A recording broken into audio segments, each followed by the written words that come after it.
Niger coup. Ecowas envoy guarantees diplomacy amid crisis, says meeting with Junta fruitful. General Abdulsalami Abubakar, the Ecowas envoy to Niger Republic, stated unequivocally on Tuesday that the ongoing crisis in Niger is unlikely to ramp up beyond the realm of diplomacy. Abubakar, who is a former Nigerian military head of state, spoke to journalists at the presidential villa, Abuja, after a meeting convened by President Bola Tinubu, who is the chairman of the Authority of Heads of State and Government of the Ecowas. The meeting also included the president of the Ecowas Commission, Omar Touré, and the National Security Advisor (NSA) to the president, Malam Nuhu Ribadu. General Abubakar recently held discussions with ousted Niger President Mohamed Bazoum and the junta leaders in the country. He conveyed the terms presented by the junta led by Abdourahmane Chiani to Ecowas. Abubakar reported that information exchange has commenced between the West African Regional Bloc and the military in Niger. He said that the channel of contact established by Ecowas through his envoy role has yielded productive results, expressing optimism that tangible progress will soon emerge. Abubakar said, "As you are aware, the Ecowas heads of state and government have made me an envoy to Niger Republic and we were there over the weekend to see the military people and discussed to find a way out of the lacuna we find ourselves. So that's why I'm here this afternoon, together with the president of the Ecowas Commission, to give a report back to Mr. President on our discussions in Niger. I must say that our visit to Niger has been very fruitful and that it has opened an avenue to start talking and hopefully, we'll get somewhere." On the glaring discrepancy in opinions of both the regional bloc and the junta about quick return to democratic rule, Abubakar said, "Well, like I said, we've started talking, they have made their own points and then I made my report to the chairman of the Ecowas heads of state and president. He will now consult with his colleagues and then the ding-dong starts and we'll get somewhere hopefully." Asked if there was any possibility of avoiding military action, he said, "Hopefully diplomacy will see the better of this. Nobody wants to go to war, it doesn't pay anybody, but then again, our leaders have said if all fails and I don't think all will fail, we'll get somewhere, we'll get out of this mess." This news is reaching you from Ogulagha Vanguards Limited. The true face of Niger Delta. We tell your story better. For publication of press releases, statements, advert and inquiries, call 080516709222 or reach us at www.ogulaghavanguards.com.ng.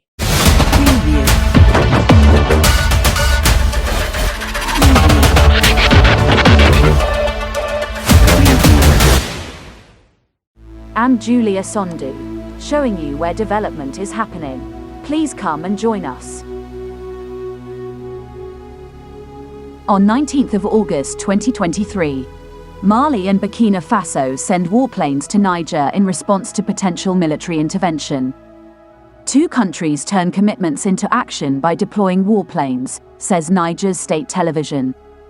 Mali and Burkina Faso dispatched warplanes Friday to Niger in a show of solidarity against possible military intervention by the Economic Community of West African States, ECOWAS.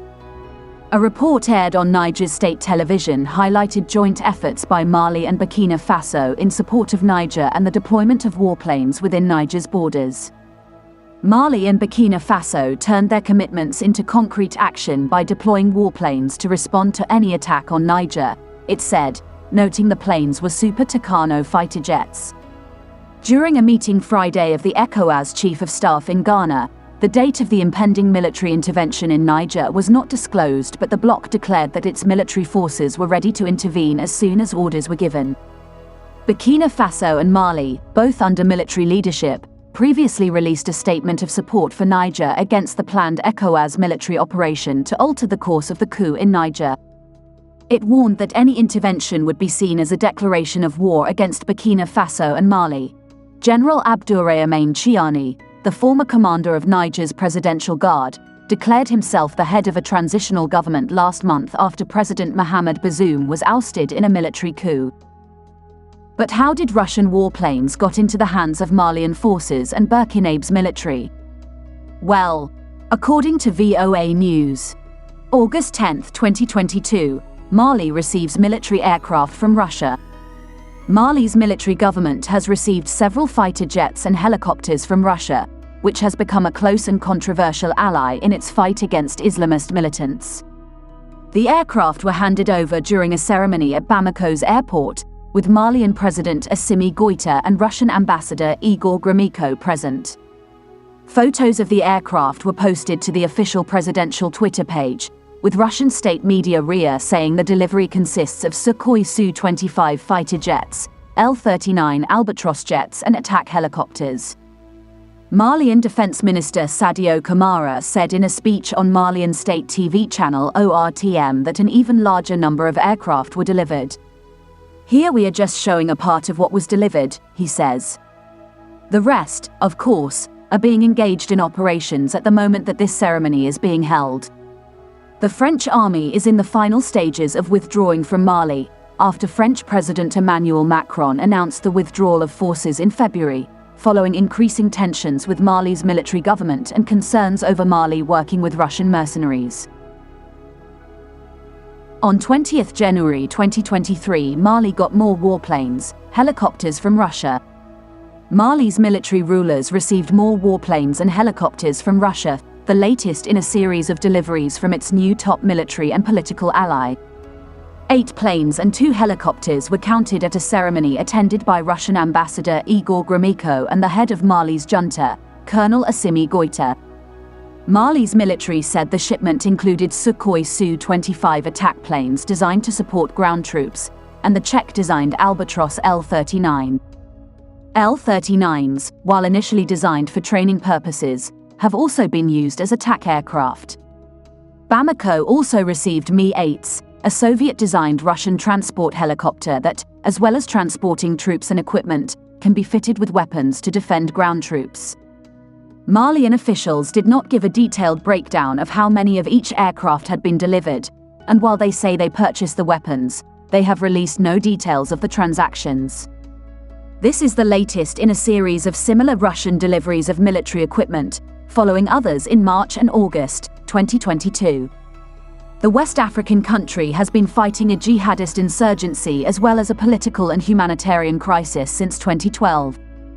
After the colonels currently in power staged their 2020 coup, relations with former colonial power France quickly broke down, and Russia has stepped in to fill the void.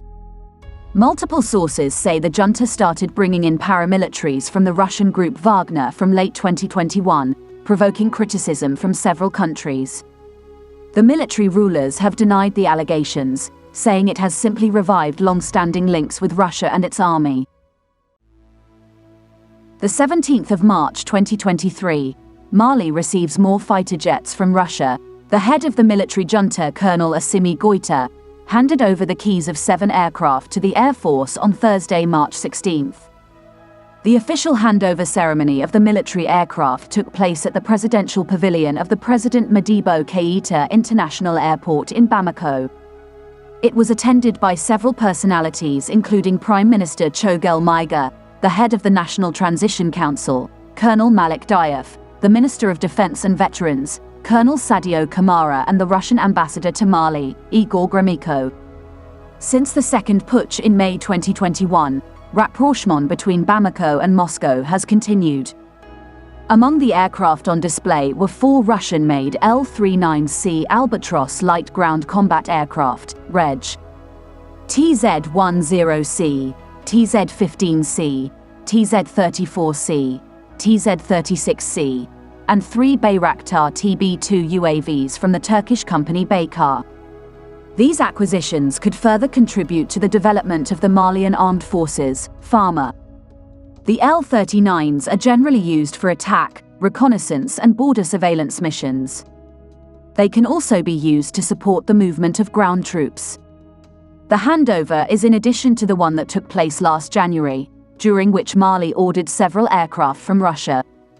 They include other types of aircraft such as Su-25s, a Mi-24P attack helicopter, a Mi-8 transport helicopter and a single Airbus C-295 tactical transport aircraft, some of which the Malian authorities have been taking delivery of since March 2022. Most of this equipment has been delivered by Russia, but the authorities have not communicated the cost. Now you have known where Mali and Burkina Faso are getting their strength from. Russia's growing footprint in Africa's Sahel region.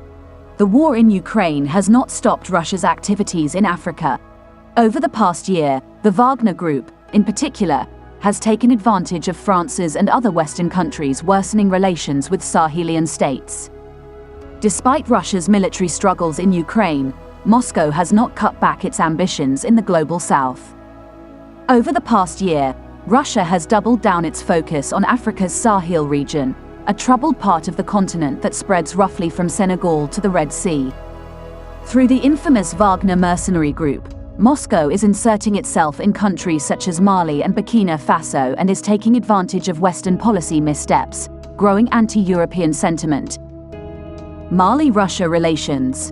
In November 2022, Russia was committed to send shipments worth around $100 million to Mali, including 60,000 tons of petroleum products, 30,000 tons of fertilizer and 25,000 tons of wheat, according to Minister of Economy and Finance Olusegun Sanu. In February 2023, Russia's Foreign Minister Sergei Lavrov met Malian military junta leaders to ensure his country's support to Mali.